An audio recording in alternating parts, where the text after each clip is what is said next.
Marina. Nagpabaha na naman sa Kamaynilaan at mga kalapit na probinsya.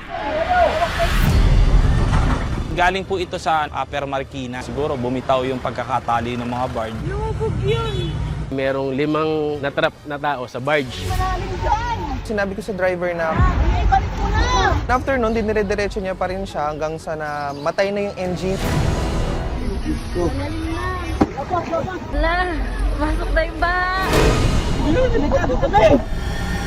Kaya pa bang lutasin itong pagbaha o tanggapin na lang ba natin na bahagi na ng ating buhay? Pwede pa ba nating i-reimagine ang Metro Manila para better manage yung sitwasyon?